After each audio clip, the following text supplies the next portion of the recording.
पूर्णस्य पूर्णमादाय पूर्णमेवावशिष्यते।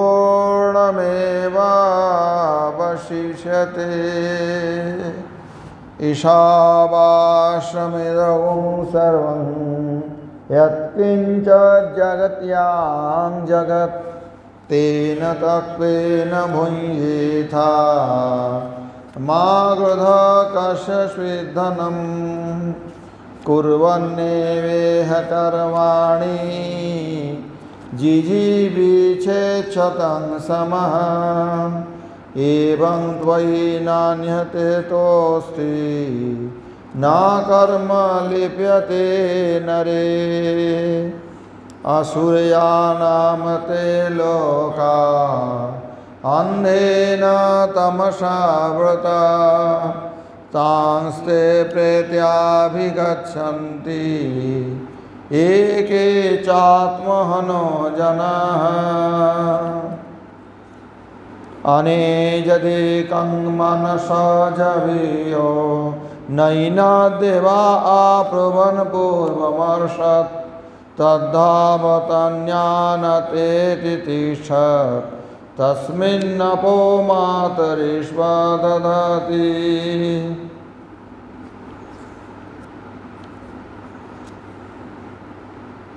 तदेजति तन्नैजति तद्दूरे तद्वन्तिके तदन्तरस्य सर्वस्य तदु सर्वस्यास्य बाह्यतः। वेदास्तथा स्मृतिगिरो यमचिन्त्य शक्तिं सृष्टिस्थितिप्रलयकारणमामनन्ति तं श्यामसुन्दरमविक्रियमात्ममूर्तिं सर्वेश्वरं प्रणतिमात्रवशं भजामः।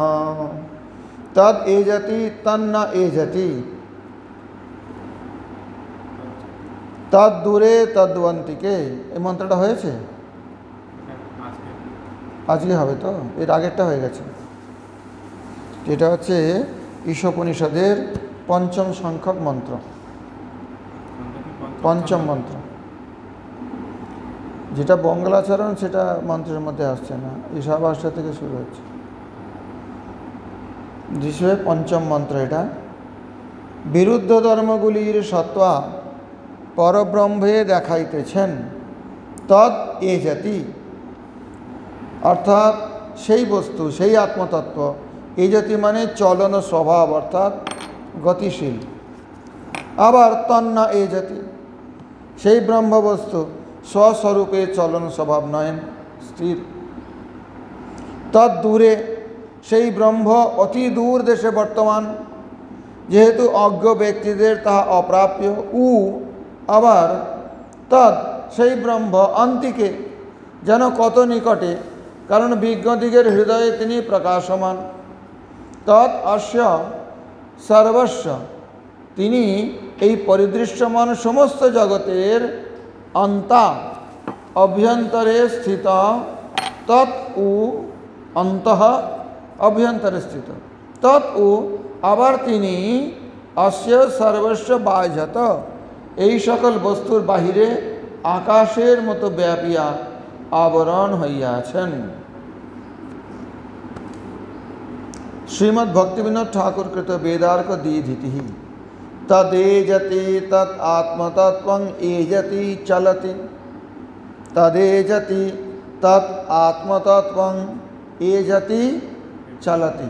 तद एजति तदेजति तद एजति तदेजति तत् आत्मतत्वं एजति चलति। সেই আত্মতত্ত্ব চলন স্বভাব বিশিষ্ট চলে থাকেন। তন্নৈজতি, আবার সেই তৎ আত্মতত্ত্বং না এজতি, চলেন না।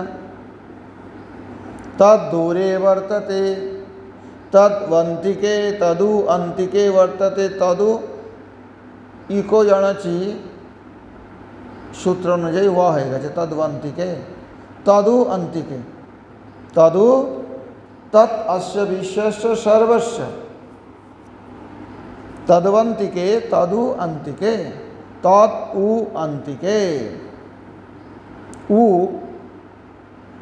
এই যে শব্দটা, এটা বৈদিক মন্ত্রে অনেক জায়গায় পাওয়া যায়। হা উ, হা উ, হা উ, এই প্রকারের অনেক এক্সপ্রেশন পাওয়া যায়। এটা বিভিন্ন অর্থে, বিভিন্ন মন্ত্রে এটাকে বিভিন্ন অর্থে প্রয়োগ করা হয়েছে। এখানে উ বলতে তিনি, তৎ উ, তৎ উ, তদ অন্তিকে, তৎ উ অন্তিকে, তিনি আবার যেন কতই নিকটে, তিনিই নিকটে, জোর দেওয়ার জন্য এখানে এই শব্দটাকে প্রয়োগ করা হয়েছে। অধিক মাত্রায় ওই শব্দটার উপর জোর দেওয়ার জন্য। তদু অন্তিকে, তিনি আবার নিকটে, অতি নিকটে। তদ দূরে বর্ততে, তদু অন্তিকে বর্ততে, তৎ অন্তরস্য সর্বস্ব, সর্বস্ব অন্তরস্য তৎ, তদু তৎ অস্য বিশ্বস্য সর্বস্ব বাহ্যত তিষ্ঠতি। তিনি সকলের অন্তরে আছেন, আবার তিনি সমস্ত বিশ্বের বাহ্য দিকে যেরকম আকাশের মতো ব্যাপিয়া রইয়াছেন। শ্রীমদ্ ভক্তিবিনোদ ঠাকুরকৃত অনুবাদ। সেই আত্মতত্ত্ব চল ও অচল, দূরে ও নিকটে, বিশ্বের অন্তরে ও বাহিরে বর্তমান। শ্রীমদ্ ভক্তিবিনোদ ঠাকুরকৃত ভাবার্থ। যে মতো জড়বস্তু মাত্রে একটি জড়শক্তি লক্ষিত হয়, তদ্রূপ আত্মবস্তু মাত্রেই একটি আত্মশক্তি বলিয়া শক্তি আছে। জড়বস্তু মাত্রে একটা জড়শক্তি লক্ষিত হয়, সেরকম আত্মবস্তু মাত্রেই একটি আত্মশক্তি বলিয়া শক্তি আছে। সেই শক্তিক্রমে জড় সম্বন্ধীয় বিরুদ্ধ ধর্ম সকল আত্মতত্ত্বে সামঞ্জস্য লাভ করে। এই জড়ে যত বিরুদ্ধ ধর্ম আছে, কোনো বস্তুটা নিকটে আবার দূরে তো হতে পারে না। অন্তরে আছে বা সেই বস্তু বাইরে আছে, এটা তো সাধারণত জড় বস্তুর মধ্যে এগুলো বিরুদ্ধ ধর্ম। তিনি চলেন আবার চলেন না, স্থির, এটা কি করে হয়? কিন্তু আত্মশক্তির ক্রমে এই জড় সম্বন্ধীয় বিরুদ্ধ ধর্ম সকল আত্মতত্ত্বে সামঞ্জস্য লাভ করে। সচলত্ব অচলত্বরূপ বিরুদ্ধ ধর্ম, দূরত্ব ও নিকটত্বরূপ বিরুদ্ধ ধর্ম এবং আন্তর্বাহ্যরূপ বিরুদ্ধ ধর্ম জড়ে কোনো বস্তুর সম্বন্ধে যুগপৎ থাকা সম্ভব না হইলেও আত্মাতে তদ্গত অচিন্তীয় শক্তি নিবন্ধন তাহা সম্ভব। কারণ আত্মা আছে জড় বিলক্ষণ, জড়বস্তুর লক্ষণ আত্মা পাওয়া যাবে না, জড় বিলক্ষণ আত্মা, আত্মতত্ত্ব। সেই জন্য সেখানে অচিন্ত শক্তিক্রমে, আত্মশক্তিক্রমে এই বিরুদ্ধ ধর্মগুলো যুগপৎ অবস্থিতি সম্ভব হয়, যেটা জড়ে দেখা যায় না। শ্রীমদ্ বলদেব ভাষ্যম। রহস্যং সকৃদুক্তং না চিত্তম আরহতীতি পূর্বমন্ত্রক্তমপি পুনর্বদতি। এই যে পূর্বমন্ত্রে, এটাকেই দেখতে গেলে এখানে আবার করা হচ্ছে, পুনরুক্তি করা হচ্ছে। পূর্বমন্ত্রটারই অর্থের মতোই এই মন্ত্রের অর্থ, অর্থাৎ চতুর্থ মন্ত্র পঞ্চম অর্থের মিল আছে। কেন বলছেন এটা? না, বলদেব বলছেন রহস্যং সকৃদুক্তং, কোনো রহস্য, কোনো গোপন ব্যাপার যদি একবার বলা হয় তাহলে না চিত্তম আরহতি, চিত্তে ওটা আরোহণ করতে পারে না। সেই জন্য ইতি পূর্বমন্ত্রোক্তমপি পুনর্বদতি, পূর্বমন্ত্রে যেটা বলা হয়েছে সেই কথাটাই আবার বলছেন এখানে। তদ ইতি অনুষ্টুপ, এটা অনুষ্টুপ ছন্দ, এর আগেরটা ছিল ত্রিষ্টুপ ছন্দ। তদ ইতি অনুষ্টুপ, ত্রিষ্টুপ ছন্দ মানে 11-11 করে। এর আগেরটায় দেখো 11টা বর্ণ, 44টা বর্ণ থাকবে ত্রিষ্টুপে। এইটা লৌকিক ছন্দে এসে এগুলোর বিভিন্ন রূপ ধারণ করেছে, যেরকম ইন্দ্রবজ্রা, উপেন্দ্রবজ্রা, 11 মাত্রা। বুঝতে পেরেছ? তো বৈদিক ছন্দের মধ্যে অনুষ্টুপ, ত্রিষ্টুপ, জগতী, বৃহতি, এই 7টা ছন্দ আছে।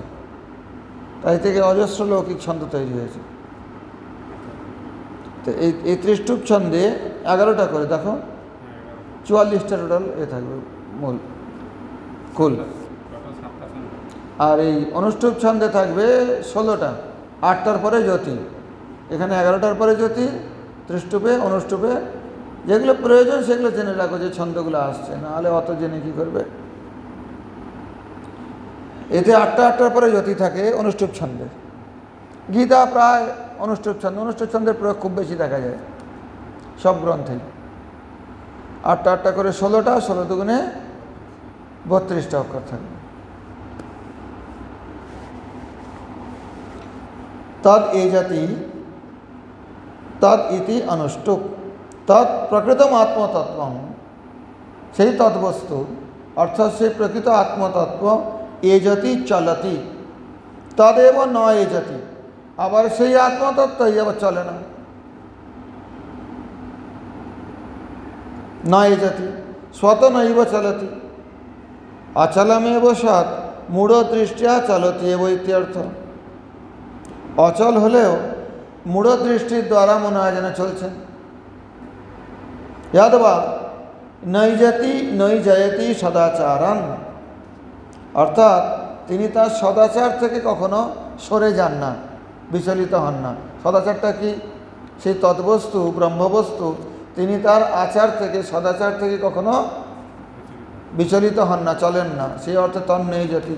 তো সদাচারটা কি? বলদেব বিদ্যাভূষণ প্রভু বলছেন পরিত্রাণায় সাধুনা বিনাশায় চতুষ্কৃতম ইত্যুক্তে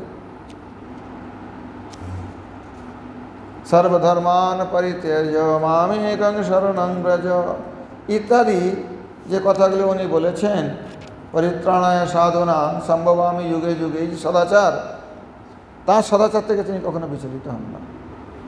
কিঞ্চ তৎ দূরে দূরদেশেস্তি বর্ষকোটি শতৈরপি অবিদুষাম অপ্রাপ্যত্বা দূরে ইব ইত্যর্থ।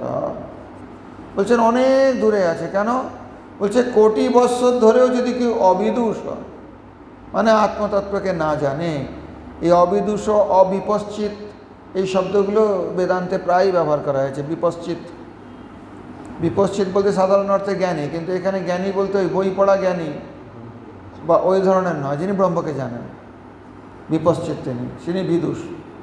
অবিদুষ যারা, তাদের কোটি বছরেও তাদের প্রাপ্য হবে না, ব্রহ্মতত্ত্ব তারা জানতে পারবে না। সেই অর্থে অনেক দূরে। বুঝতে পারছো ব্যাপারটা? দূরে এবং ইত্যর্থ, দূরে যেন আছে এইরকম কথাটা। তদু অন্তিকে বিদুষাং হৃদি অবভাসমানত্বাদ অন্তিকৈব অত্যন্তং সমীপৈব। আর যারা বিদুষা, বিপশ্চিত, যারা ব্রহ্মতত্ত্বকে জেনেছেন, অনুভব করেছেন, সেলফ রিয়েলাইজড, এরকম একটা শব্দ বলে আজকাল, আত্মতত্ত্বকে যারা জানেন, অনুভব করেছেন, তাদের ক্ষেত্রে তিনি অন্তিকে বিদুষাং হৃদি অবভাসমানত্বাদ অন্তিকৈব। বিদুষ যারা, বিপশ্চিত যারা, এই বিপশ্চিত শব্দটাকে অভ্যাস করেন, বিপশ্চিত যারা, তাদের হৃদয়ে অবভাসমানত্বাদ, অবভাসমান হন তিনি, প্রকাশিত হন তিনি, এই জন্য অন্তিকা ইব অত্যন্ত সমীপৈব। হৃদয়ের মধ্যে যদি থাকে তাহলে তার চেয়ে কাছে আর কি আছে? ন কেবলম দূরে অন্তিকে अस्ति, কেবলমাত্র দূরে অথবা নিকটেই নেই, কিন্তু অস্য সর্বস্ব নামরূপ ক্রিয়াত্মকস্য জগত অন্তর অভ্যন্তরে তদেব अस्ति। এই যে নামরূপ ক্রিয়াত্মক যে জগৎ, এই জগতের প্রত্যেক বস্তুর একটা নাম আছে, একটা রূপ আছে, একটা ক্রিয়া আছে। এই নামরূপ ক্রিয়াত্মক জগতের তদু সর্বস্ব অস্য বাহ্যতঃ, তিনি এই সমস্ত নামরূপ ক্রিয়াত্মক জগতের অন্তর অভ্যন্তরে তদ এব अस्ति, তিনিই আছেন। আবার অস্য সর্বস্ব বাহ্যত, অস্য সর্বস্ব মানে নামরূপ ক্রিয়াত্মক যে জগতের বস্তুগুলো, নামরূপ ক্রিয়াত্মক জগতের বাহ্যত বহিরপি তদু তদেব अस्ति আকাশবৎ ব্যাপকত্বাৎ। আকাশ মানে হচ্ছে স্পেস, আকাশ মানে কিন্তু স্কাই না। আকাশ শব্দটা বেদান্তে কেন ন্যায়তেও তাই বলা হয়, স্পেসকে বলা হয়। অনেকে আকাশ বলতে মনে করে বোধহয় নীল আকাশ, সেটা দেখা যাচ্ছে, ওটা না। আকাশ মানে স্পেস, খালি জায়গা, সেটাও একটা তত্ত্ব, 5টা তত্ত্বের মধ্যে। শীতি অব তেজ মরুদ বোম, বোম মানে অনেকে আকাশ বলতে ওই আকাশটা মনে করে নীল রঙের আকাশ। আকাশ মানে এখানে তা নয়, যেখানে বায়ুও নেই। বায়ুতে একটা আছে, বায়ুতে একটা বস্তু, দ্রব্য তো না, কি বলবো ওটাকে, আকাশ ওইরকম একটা দ্রব্য, পঞ্চভূত, পদার্থ, স্পেসটাও একটা পদার্থ, জানো এটা? আমি বলছি না, সায়েন্সও বলে। দ্রব্য, হ্যাঁ, আকাশ দ্রব্যের মধ্যে পড়ছে, ওইটাই তো বলছি, দ্রব্যের মধ্যে পড়ছে। তা আকাশ দ্রব্য বিজ্ঞানও বলে কিন্তু, এটা জানো না? আরে যদি স্পেস পুরোপুরি খালি মনে করো, তাহলে এই সূর্যের রশ্মিটা আসতে পারে না। কাকে অবলম্বন করে আসছে? বায়ু কোথায়? সেখানে তো বায়ু নেই। পৃথিবীর বাইরে যে স্পেসটা আছে, সেখানে সূর্যের রশ্মি আসছে কী করে? একটা কিছুকে অবলম্বন না করে চলতে তো পারবে না। এটা সায়েন্টিস্টরা বলে, হ্যাঁ স্পেসটা কি বুঝতে পারি না, গোচরীভূত হয় না। বায়ুটা গোচরীভূত হচ্ছে, স্পর্শ হচ্ছে, স্পর্শ গুণ আছে বায়ুর, তাই তো? হ্যাঁ, আকাশকে কি বলবে? হ্যাঁ, শব্দগুণক আকাশ। শব্দ কিন্তু ওখান দিয়ে আসে, কিন্তু অনেক দূরে হলে হয়তো আসে না। স্পেসের মধ্যে দিয়ে শব্দটা যায়, তরঙ্গ যায়, শুধু শব্দ নয়। শব্দ আর প্রকাশ, এ দুটো কিন্তু একই তরঙ্গেরই ফ্রিকোয়েন্সির পার্থক্য হয়, জানো তো? আলোটা যা, শব্দটাও একটা তরঙ্গ, ফ্রিকোয়েন্সির পার্থক্য আছে। হাই ফ্রিকোয়েন্সি হলে লাইট, লো ফ্রিকোয়েন্সি হলে সাউন্ড। তো সেটা যখন যেতে পারছে, তাহলে একটা কিছু অবলম্বন করতে চলছে সেটা। সেই জন্য আকাশটাকে সায়েন্টিস্টরাও একটা দ্রব্য বলে বলছে, কিন্তু কী দ্রব্য সেটা নিয়ে কিছু বলছে না। ওটা হচ্ছে সায়েন্সের ফিলোসফি। ফিজিক্সেরও ফিলোসফি আছে, যেখানে আর ব্যাখ্যা করতে পারছে না সেখানে ফিলোসফি আসবে। কেমিস্ট্রিরও ফিলোসফি আছে, জানো? আছে তো, ফিজিক্সের দর্শন আছে, কেমিস্ট্রির দর্শন আছে, প্রত্যেক বিষয়ের একটা দর্শন আছে। কিছুটা যাওয়ার পরে তখন দর্শনের আশ্রয় নিতে হবে, তাছাড়া তারা কিছু ব্যাখ্যা করতে পারবে না। ফিজিক্সের দর্শন আছে, খুব স্ট্রং দর্শন আছে। হ্যাঁ, হাইপোথিসিসটা হচ্ছে কল্পনা, আর দর্শনটা হলো ফিলোসফি। এখন দেখবে গড পার্টিকেল, এই যে নিউট্রিনো, এইসব দর্শনের বিভিন্ন ভাগ। তারপরে এখন কোয়ান্টাম এন্ট্যাঙ্গেলমেন্ট বলে একটা দর্শন বার করেছে। ওটা অ্যাকচুয়ালি দর্শন না, হাইপোথিসিস, যাই হোক, কিন্তু ওটা একটা দর্শনের মধ্যেই পড়ে। কোয়ান্টাম এন্ট্যাঙ্গেলমেন্ট তো আমাদের এই দর্শনের মধ্যে পড়ে যায়। কোয়ান্টাম এন্ট্যাঙ্গেলমেন্ট জড় বস্তু বলছে, যখন নিরীক্ষণ করছে জড় বস্তুতে, সেটা চেতনের মধ্যে কাজ করছে। ওইটা তো প্রাইজ পেলে 2022-এ নোবেল প্রাইজ, রিসেন্টলি আবিষ্কার হয়েছে ওটা।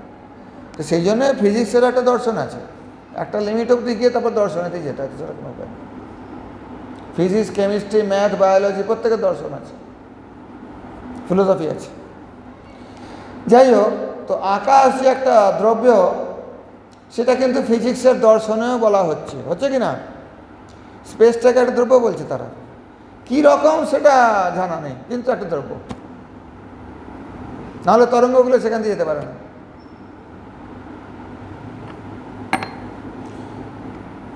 সূর্য থেকে নাকি 8 মিনিট না 8 সেকেন্ড লাগে এখানে আলো আসতে, 8 মিনিট বোধ হয়।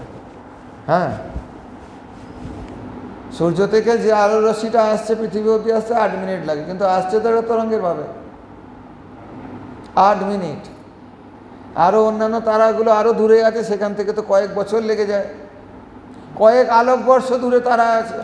সেই আলোটা এখানে পৌঁছতে, আলোকবর্ষ মানে কি, আলোর স্পিডে 1 বছরে আলো ততটা যাবে। তো সূর্য তো আমাদের সবচেয়ে কাছের তারা, সেখান থেকেই বোধহয় 8 মিনিট লাগে আসতে। কিন্তু আসছে তো তরঙ্গটা, কি করে আসছে? আকাশের মাধ্যমে। ওই যে শব্দ হচ্ছে ধর্ম, কি বলে, গুণ, শব্দ গুণকা আকাশে, ওই ব্যাপারটা। তদ্দূরে দূরদেশেস্তি বর্ষকোটি শতৈরপি অবিদুষাম অপ্রাপ্যত্বাৎ দূরে ইব ইত্যর্থঃ। মানে কোটি বর্ষ, শতকোটি বর্ষেও ওই ব্রহ্মবস্তু অবিদুষ অর্থাৎ অবিপশ্চিত যিনি, তার প্রাপ্য হন না, এই জন্যে দূরে আছেন বলা হচ্ছে। আবার তদু অন্তিকে বিদুষাং হৃদি অবভাসমানত্বাৎ অন্তিকৈব অত্যন্তং সমীপৈব। আর যারা বিপশ্চিত, তাদের হৃদয়ে অবভাস রূপে তিনি প্রতিভাত হন, সেই জন্য অত্যন্ত নিকটে যেন। ন কেবলম দূরে অন্তিকে অস্তি, কেবল দূরে এবং কাছে আছেন তাও নন, তিনি সর্বস্ব নামরূপ ক্রিয়াত্মকস্য জগৎ, এই নামরূপ ক্রিয়াত্মক জগতের অভ্যন্তরে তদ এব অস্তি, তিনিই আছেন। নামরূপ ক্রিয়াত্মক জগতের হৃদয় অন্তরেও তিনি আছেন, বাহিরেও তিনি আছেন। অস্য সর্বস্ব বাহ্যত বহিরপি তদুপ তদেব অস্তি আকাশবৎ ব্যাপকত্বাৎ। বুঝতে অসুবিধা হচ্ছে? কঠিন বিষয়। তদ এ জাতি, মাধব ভাষণে দেখো, ততএব এ জাতি অন্যত তৎস্বয়ং অনে জাতি। মাধবাচার্য এটা তার যেটা সিদ্ধান্ত, সেই সিদ্ধান্তে বলছেন তদ এ জাতি, বলছেন তার থেকে সব গতিশীল হচ্ছে, তিনি কিন্তু গতিশীল নন। এটা কিরকম কথা? এখানে বুঝতে পারছে না। প্রবৃত্তির কারণ সেই ব্রহ্মবস্তু। তো জীবের যত রকমের প্রবৃত্তি আছে,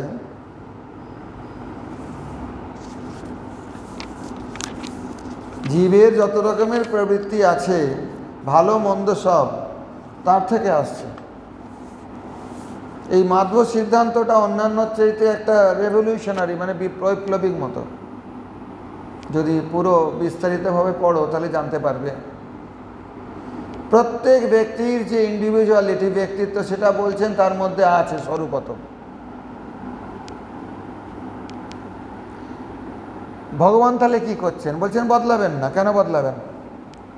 ব্যাসতীর্থ, এখন এই ব্যাসতীর্থ বলেছেন, এই ব্যাসতীর্থ কিন্তু আমাদের যে ব্যাসতীর্থ, আমাদের পূর্বাচার্য ব্রহ্মণ্যতীর্থের শিষ্য, তিনি ছাড়া আর একজন ব্যাসতীর্থ ছিলেন। উনি অন্য একজন আচার্যের শিষ্য, এখানে দেয়া আছে। ওনার এখানে ভাষ্য টিকাও আছে উপনিষদের উপরে। তো যে ব্যাসতীর্থই হন, ব্রহ্মণ্যতীর্থের শিষ্য ব্যাসতীর্থ হন অথবা অন্য কোনো ব্যাসতীর্থ হন মাধব সম্প্রদায়ের, তিনি বলছেন, এখন যুক্তি দেখাচ্ছে যে ভগবান তো সর্বশক্তিমান, তাহলে খারাপ লোকগুলোকে ভালো করে দেয় না কেন? বলছেন গুড় আছে আর নিমের বীজ আছে। গুড়ের স্বরূপ কি? মিষ্টতা। নিমের বীজের স্বরূপ কি? তিক্ততা। তা নিমের বীজটাকে যদি গুড় করে দেন তাহলে তাকে ধ্বংস করা হলো। তো ধ্বংস করবেন কেন? ভগবান কারোর স্বরূপ ধ্বংস করবেন না, ওইটাকে যথার্থভাবে স্থাপন করে দেবেন। ওই তিক্ততাটাকেই ঠিক মতো যথার্থ তিক্ততা হবে। অর্থাৎ প্রকৃতি সম্বন্ধ রহিত যখন হয়ে যাবে জীব, তখন তার যে স্বরূপটা, ওইটাই গৌড়ীয় সম্প্রদায়ের মধ্যে এসছে। কিন্তু পরবর্তীকালে কিছু কিছু অন্য মত চালু হয়েছে যে স্বরূপটা দেওয়া হয়, কিন্তু মাধবের মতে স্বরূপকে কাউকে দিতে পারে না, ভগবানও দেবেন না, তার মধ্যে আছে। অনেক প্রমাণ দিয়েছেন সেখানে। একটা উদাহরণ দিচ্ছেন, মানে উদাহরণ দিলে বুঝতে পারা যাবে। ইলেকট্রিসিটিটা এই পাখাতেও আসছে, আবার আলোটাতেও আসছে, তাই তো? তো পাখাটাকে কি সে আলো করে দেবে? ইলেকট্রিসিটি কি করবে? পাখাটাকে কাজ করাবে। আলোটাকে কি পাখা করে দেবে? আলোটাকে কাজ করাবে সঠিকভাবে।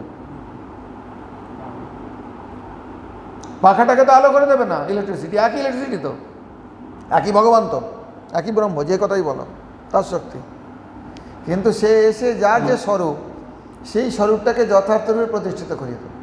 এই পর্যন্ত ওই কোটেশনটা ওরাও খুব দেয়, মুক্তির হিত্বা অন্যথা রূপম স্বরূপেণ ব্যবস্থিত, শ্রীমদ্ ভাগবতে। অন্যথা রূপ ত্যাগ করে স্বরূপে অবস্থিত হওয়াটাই মুক্তি। অন্যথা রূপ ত্যাগ করে প্রকৃতির সংস্পর্শের জন্য যে অন্যথা রূপ জীব নিজেকে মনে করছে, সেইটা ত্যাগ করে যখন সে স্বরূপে স্থিত হবে, সেটি হচ্ছে মুক্তি। তার মানে পাখাটাকে তো আলো করে দেওয়া হলো না, আলোটাকে তো পাখা করে দেওয়া হলো না। যখন লাদিনী শক্তির ক্রিয়া করবে জীব শক্তির ওপরে, স্বরূপ শক্তির লাদিনী, তখন কি হবে? স্বরূপ শক্তির বৃত্তির দ্বারা বলবান হয়ে, সেই বলবান স্বরূপ শক্তির বৃত্তির দ্বারা, বলবতী স্বরূপ শক্তির বৃত্তির দ্বারা বলবান হয়ে জীব তখন তার নিজের স্বরূপটা স্থিত হতে পারবে। বোঝা গেল? এটা ওদের সিদ্ধান্ত। আমাদের সিদ্ধান্ত কম বেশি এই কাছাকাছি, কিন্তু এর মধ্যে দ্বিমত আছে। এই নিয়ে আমি বলেছি তো আগে, ওই সমস্ত কেউ কেউ আবার বলছে না, স্বরূপ বলে কিছু নেই, একটা চেতনের কণ মাত্র, বাস, আর কিছু না। কিন্তু সেটা মাধ্যানুগত সিদ্ধান্ত নয়। এবং সেটা বলতে গেলে অনেক কিছু জায়গায় অনেক কিছু ব্যাপারকে সিদ্ধ করা যায় না। বুঝতে পারছো? যদি বলে সব চেতন কণ, তার মধ্যে কোনো বিশেষ নেই, জীবের কোনো বিশেষ স্বরূপও নেই, কোনো বিশেষ ক্রিয়া বা কোনো বিশেষ ইয়ে নেই, যেটা গুরুদেব দিল দেখে ওইখানে বৈকুণ্ঠে সেইখানে গিয়ে অ্যাক্টিভ হবে, এটা খুব একটা লজিক্যালি অনেক জায়গাটা ফেল হয়ে যায়। যাই হোক, সেটা যখন আরও আগে পড়বে ওই ব্রহ্মসূত্র, ওখানে দেখবে ওগুলো বিস্তার সব আলোচনা আছে, বিভিন্ন সম্প্রদায়ের ভাষ্য আলোচনা করলে ওটা পরিষ্কার হয়ে যায়। ওই জন্য শ্রীল মাধ্বাচার্য এটা বলেছেন, এটাকে রামানুজরাও খণ্ডন করতে পারেন, রামানুজের মতোই চেতন কণ। বুঝতে পারছো? কিন্তু মধ্বের মতে জীব একটা স্বরূপযুক্ত।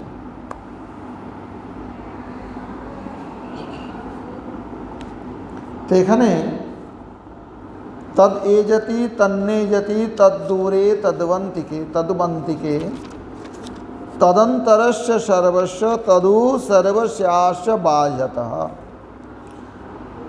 তত্ত্বসংহিতা গ্রন্থ থেকে শ্রীল মাধ্বাচার্য শুধু একটা উদাহরণ উদ্ধৃত করে দিয়েছেন, ব্যাস। এনার টিকা এ ভাষ্য এইরকম, তার উপরে যা বোঝার বুঝে নাও। বলছেন তদ এজতি তদ এব এজতি অন্যত তৎ স্বয়ং ন এজতি।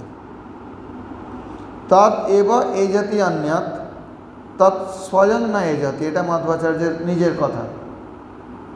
তদ এব তত এব এজতি অন্যত, তাহা হইতে, তত পঞ্চম বিভক্তি, তত এব এজতি অন্যত তৎ স্বয়ং ন এজতি। তাহার থেকেই সমস্ত কিছু চলমান হয়, তিনি স্বয়ং কিন্তু চলমান হন না, তাকে কোথাও নড়তে হয় না, এক জায়গায় স্থির থেকে তিনি সমস্ত কিছু চালনা করেন। তত বিভেতি সর্বোপি ন বিভেতি হরি স্বয়ং সর্বগত্বা সদূরে চ বাহ্যন্তশ্চ সমীপগঃ ইতি তত্ত্বসংহিতায়াম। তত্ত্বসংহিতা গ্রন্থ থেকে প্রমাণ দিচ্ছেন তত বিভেতি সর্বোপি, সেই পরম বস্তু থেকে, শ্রীহরির থেকে সবাই ভয় পায়, তিনি কিন্তু ভয় পান না স্বয়ং। সর্বগত্বা সদূরে চ, যেহেতু তিনি সর্বত্রই গমন করতে পারেন, সেই জন্য দূরে বটে। বাহ্য অন্তশ্চ সমীপগ, বাহ্যে অন্তরে তিনি এবং অত্যন্ত নিকটেও তিনি। এটা তত্ত্বসংহিতা থেকে উদ্ধৃত করেছেন। এর উপরে জয়তীর্থ স্বামীর টিকা আছে, ইনি আমাদের পূর্বাচার্য জয়তীর্থ। উত্তর মন্ত্রে তদ এজতি ইত্যস্য তদ ব্রহ্মচেষ্টত ইতি তু ব্যাখ্যানং প্রায় পাঠ বিরুদ্ধম।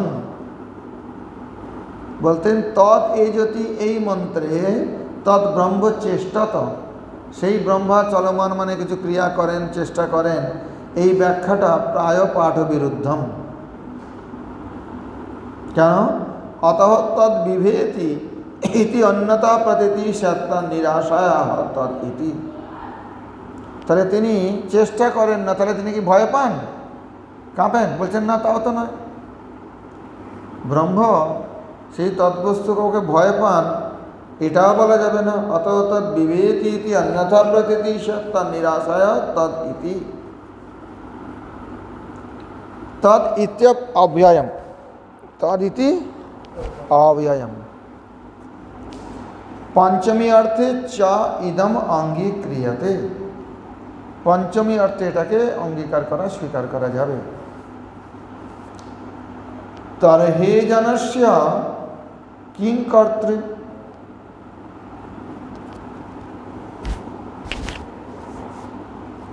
তত্রাহ অন্যদিতি। तर्हि एजनस्य किं कर्तृ, एजन माने चलन क्रियार, किम कर्तृ কিভাবে তিনি কর্তা, সেখানে বলছেন ততএব এজতি অন্যৎ, তাহার থেকে সব কিছু চলমান। ওই যে একটা ভাগবতে একটা শ্লোক আছে, ভীষদেতি সূর্যঃ, এটা উপনিষদেও আছে, অন্য উপনিষদে, ভীষাস্মাৎ বাতঃ পাবতে মদ্ভয়াৎ বাতি বাতয়ং সূর্যস্তপতি মদ্ভয়াৎ, এ ভাগবতের শ্লোক। বর্ষতিন্দ দহত্যগ্নির মৃত্যুশ্চরতি মদ্ভয়াৎ।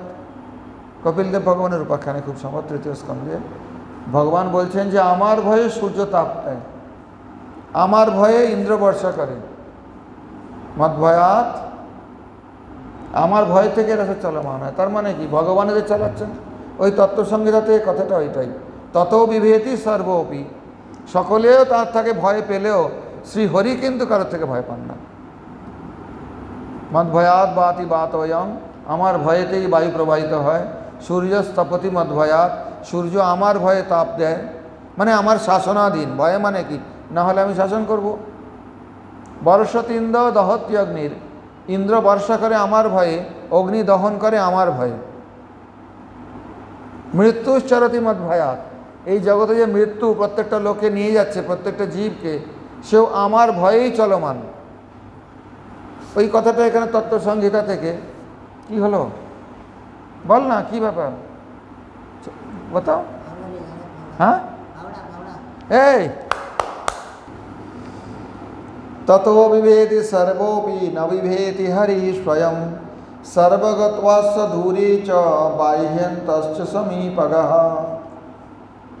ततो विभेति सर्वोपि, সকলে তাহার থেকে ভীত হইলেও তিনি কখনো স্বয়ং ভীত হন না। सर्वगत्वास्य दूरे च अतः तद विभेति इति अन्यथा प्रतीति। तद इति अव्ययम, पंचमी अर्थे चेद अंगे क्रियाते, पंचमी अर्थे बोलছি না, ततः तर्हि एजनस्य किं कर्तृ तदाह अन्यदिति। তাহলে তদে যদি কেন বলা হলো, এই যে এজন ক্রিয়া, এই যে চলন ক্রিয়া, তার এখানে কর্তৃত্ব কার, সেইখানেই বলছেন কিং কর্তৃ তত্রাহ অন্যত ইতি, অর্থাৎ এ জাতি অন্যত, অন্যদের তিনি চালনা করে থাকেন, সেই অর্থে তিনি চলেন, এই কথা বলা হচ্ছে। ননু কিমধ্যাহারেণ তদ ব্রহ্ম বিভেতি ইতিএব অর্থ কিং ন স্যাৎ। বলছেন আপনারা এরকমভাবে অধ্যাহার করছেন কেন, অন্যরকম দিয়ে যাচ্ছেন কেন, ঘোড়া রাস্তায় আসছেন কেন, সোজাসুজি বলে দেন না সেই ব্রহ্ম ভয় পায়, এটাই অর্থ। সোজাসুজি বলে দিলে ব্রহ্ম ভয় পায়। কিং না স্যার ইত্যাতস্তন্না এ জাতি উত্তর বাক্য বিরোধাৎ, যদি বলেন যে এ জাতি মানে ভয় পায়, তার পরের বাক্যে বলা আছে সে ভয় পায় না, সেটাও তাহলে সেই অর্থে নিতে হবে। যদি প্রথম শব্দের এ জাতিটা ভয় অর্থে নেওয়া হয়, তাহলে পরের এজনটা ভয় অর্থে নিতে হবে। তাহলে ভয় পান আবার ভয় পান না, এটা কি করে হয়? হয় বিশেষ ক্ষেত্রে হয়, যশোদার থেকে ভয় পাচ্ছেন, ভীর পিজাত বিভেতি, ভয় যাকে ভয় পায় তিনি যশোদার ভয়ে ছুটছেন, সেটা লীলার ক্ষেত্রে হয়, সাধারণত তো হয় না।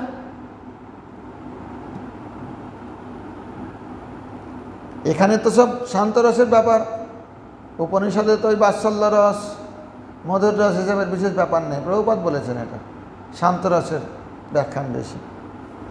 তো সেই জন্য তদ্ব্রহ্ম বিভূতি এবার্থ কিং ন স্যাৎ ইত্যতস্তন্নে যতি ইতি উত্তর বাক্য বিরোধাৎ, পরবর্তী বাক্যের সঙ্গে তো বিরোধ হয়ে যাবে। শাব্দ্যা অনুপপত্তের আর্থী বলবতী ইতি ভাবেন তদ ব্যাখ্যাতি। যখন শব্দের দ্বারা অনুপপত্তি হচ্ছে, তখন অর্থের দ্বারা বলবতী হবে, এইভাবে ওটাকে ব্যাখ্যা করা হচ্ছে। তৎ স্বয়ং ন এ জাতি, ব্রহ্ম স্বয়ং কখনো চলমান নন, চেষ্টা করেন না। তন্নেজতি ইতি এতদ নিষ্ক্রিয়ার্থার্থমপি ব্যাখ্যাতম শক্যম। বলছেন যদি তন নেই, যদি তিনি চলমান হন না, চেষ্টমান হন না, তাহলে বলে দেন না তিনি নিষ্ক্রিয়।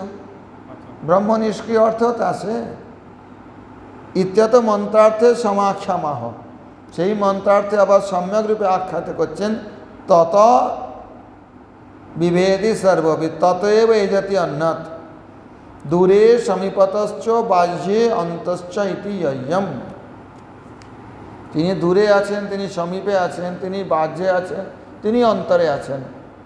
এইখানে দেখতে গেলে এখানে তাকে নিষ্ক্রিয়তা অর্থ বলা যাচ্ছে না, তিনি সকলকে চালাচ্ছেন, তাকে নিজেকে চলতে হচ্ছে না। তাৎপর্য এটাই আসবে। এখানে বিভিন্ন পূর্বপক্ষ খণ্ডন করে এই প্রকারে এটাকে মাধব ভাষ্যের ওপরে টিকা করেছেন জয়তীর্থ স্বামী। তাহলে মন্ত্রটা আরেকবার পাঠ করো। তদেজতে তন্নেজতে তদ্দূরে তদ্বন্তিকে তদন্তরস্য সর্বস্য তদু সর্বস্য বাহ্যতঃ।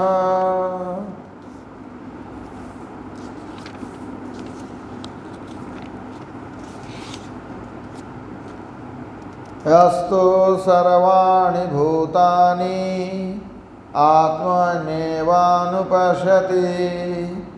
सर्वभूतेषु चात्मानं ततो न विजुगुप्सते। यस्तु सर्वाणि भूतानि आत्मन्येवानुपश्यति सर्वभूतेषु चात्मानं ततो न विजुगुप्सते।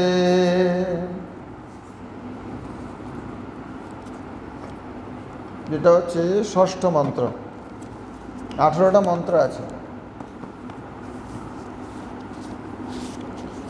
यस्तु सर्वाणि भूतानि आत्मनि एव अनुपश्यति।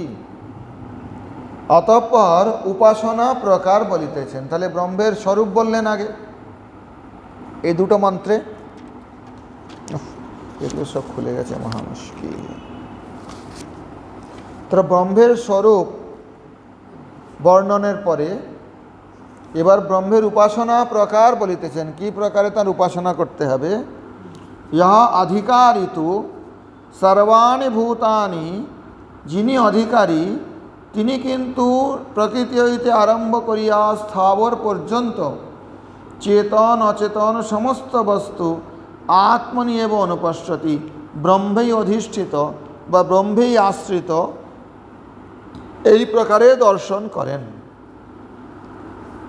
আত্মানং চ, এবং ব্রহ্মকে সর্বভূতেষু, সকল প্রাণীর হৃদয়ে অন্তর্যামী পরমাত্মা রূপে অধিষ্ঠিত দেখেন। গীতায় একটা শ্লোক আছে না?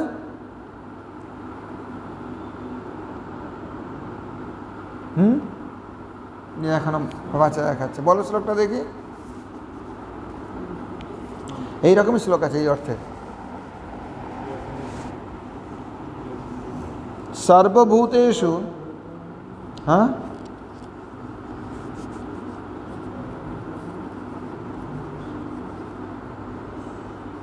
सर्वभूतेषु चात्मनि ईक्षते योगयुक्तात्मा। বলো, ধরিয়ে দিচ্ছি তা বলতে পারছো না।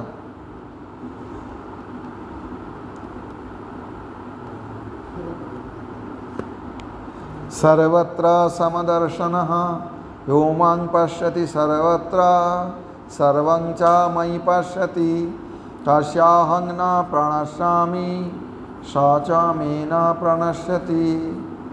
ওই অর্থটা এই মন্ত্রের অর্থের সঙ্গে মেলে। यस्तु सर्वाणि भूतानि आत्मन्येवानुपश्यति सर्वभूतेषु चात्मानं ततो न विजुगुप्सते। सर्वभूतेषु च आत्मानं, সকল প্রাণীর হৃদয়ে অন্তর্যামী পরমাত্মা রূপে যিনি আত্মা অর্থাৎ পরমাত্মাকে দর্শন করেন, ততঃ, তাই সেই আত্মদর্শনের ফলে ন বিজুগুপ্সতে, কাহাকেও ঘৃণা করেন না, তিনি মুক্ত হন। শ্রীমদ্ ভক্তিবিনোদ ঠাকুর কৃত বেদার্ক দ্বিধীতি। यस्तु आत्मनि सर्वाणि भूतानि अनुपश्यति, যিনি আত্মায় অর্থাৎ সেই ব্রহ্মবস্তুতে সমস্ত ভূতকে দর্শন করেন। সর্বভূতেষু চ আত্মানং পশ্যতি, আর সমস্ত জীবের মধ্যে পরমাত্মাকে দর্শন করে থাকেন। স ততঃ তস্মাৎ দর্শনাৎ, সেই দর্শন হইতে তিনি ন বিজুগুপ্সতে জুগুপ্সাং ঘৃণাং ন করতি। স্পষ্ট, যিনি আত্মাতে সর্বভূত এবং সর্বভূতে আত্মা এরূপ দৃষ্টি করেন, তিনি তৎপ্রযুক্ত সর্বত্র ঘৃণা শূন্য হন। শ্রীমদ্ ভক্তিবিনোদ ঠাকুরকৃত ভাবার্থ। ঘৃণায় প্রীতির বিরুদ্ধ তত্ত্ব। প্রীতির বিরুদ্ধ তত্ত্ব কি? ঘৃণা। ঘৃণা শূন্য না হইলে প্রীতি সম্পত্তি লাভ হয় না। যাহার সর্বত্র আত্মসম্বন্ধ দৃষ্টি থাকে, তাহার ঘৃণার পাত্রাভাবে ঘৃণা জন্মে না। ভগবৎ সম্বন্ধী দৃষ্টি যদি থাকে, সেখানে ঘৃণার পাত্র কাউকে দেখতে পাচ্ছে না, তখন ঘৃণা জন্মায় না, তিনি সহজে প্রীতি সম্পত্তি লাভ করেন। এইটা হচ্ছে এই মন্ত্রের তাৎপর্য ছিল ভক্তিবিনোদ ঠাকুরের ব্যাখ্যা অনুযায়ী। শ্রীমদ্ বলদেব ভাষ্যম অথ উপাসনা প্রকারমাহ यस्तु ইতি। অনন্তর, এখানে অথ শব্দে অনন্তর, এরপরে উপাসনা প্রকার বলা হচ্ছে यस्तु सर्वाणि भूतानि आत्मन्येव अनुपश्यति। অনুষ্ঠুপ ছন্দ এটাও।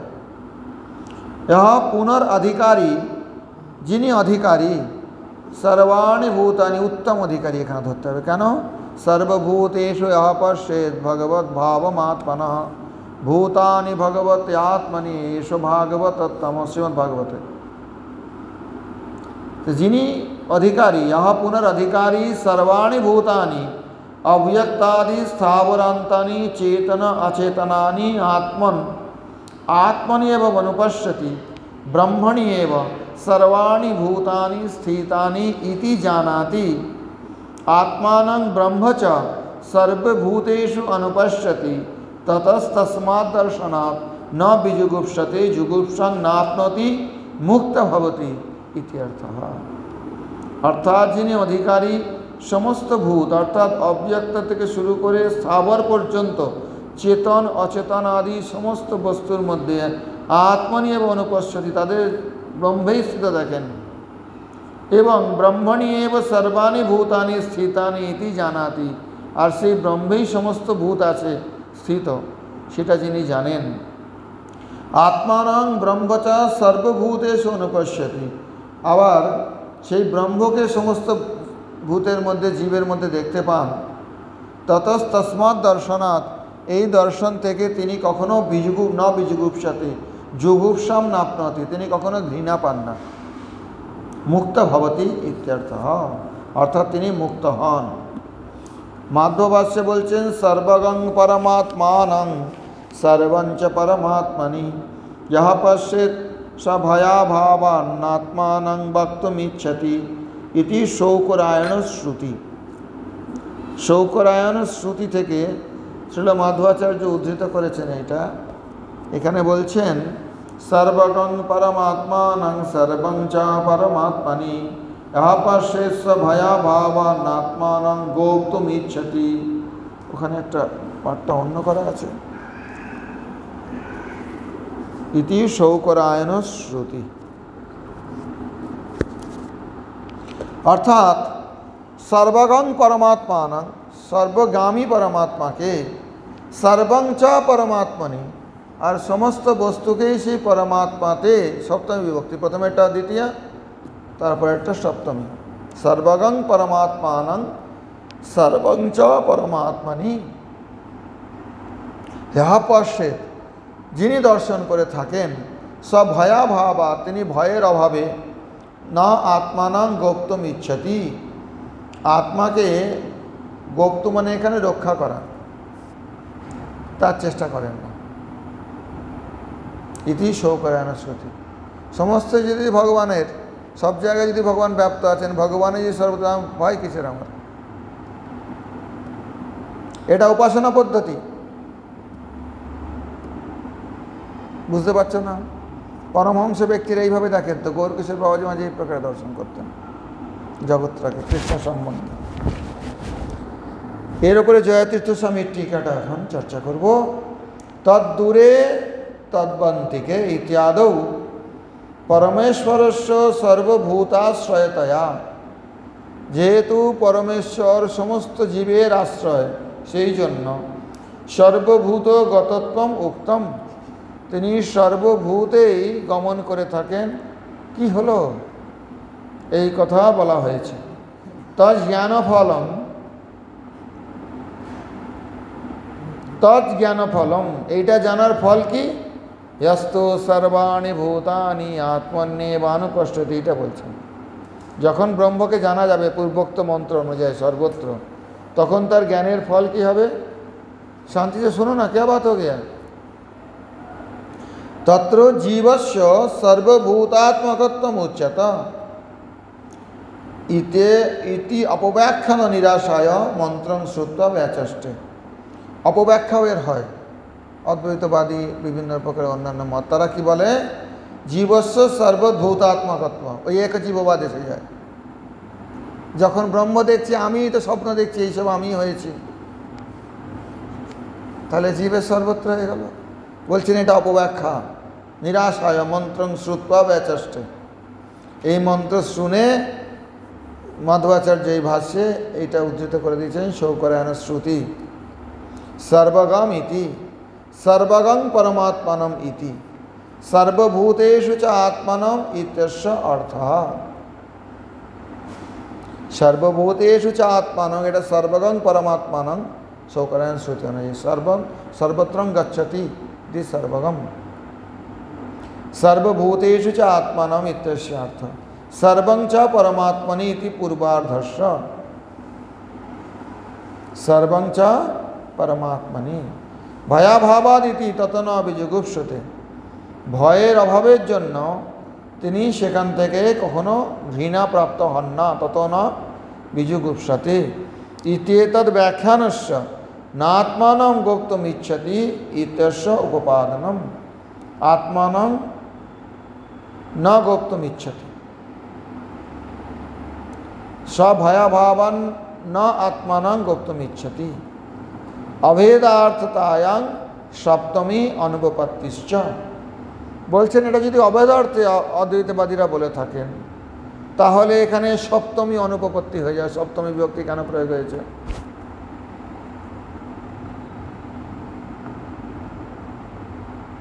আত্মনি এব অনুপশ্যতি, সপ্তমী অধিকরণে সমস্ত ভূতকে যিনি আত্মা অর্থাৎ পরমাত্মাতেই দর্শন করছেন, তার মানে সেই ভূতগুলো পৃথক, পরমাত্মা পৃথক। সপ্তমী অর্থের উপপত্তি এখানে হয় না। অতএব অদ্বৈতবাদী যদি বলেন যে এখানে অভেদার্থে ব্যবহার করা হচ্ছে, তো সেটা এখানে সপ্তমী বিভক্তির বিরোধী হয়ে যায়। অধিকরণের সপ্তমী, অধিকরণ হলেন ব্রহ্ম, জীব সেখানে অধিষ্ঠিত হয়ে আছে। বোঝা গেল?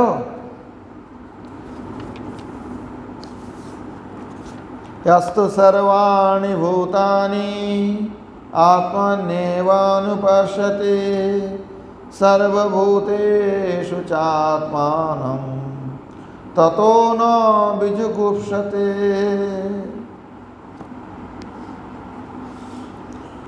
ॐ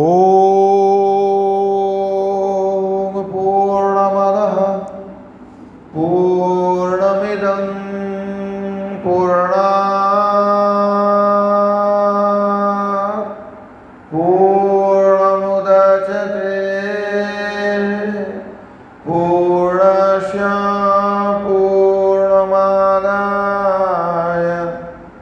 पूर्णमेवावशिष्यते।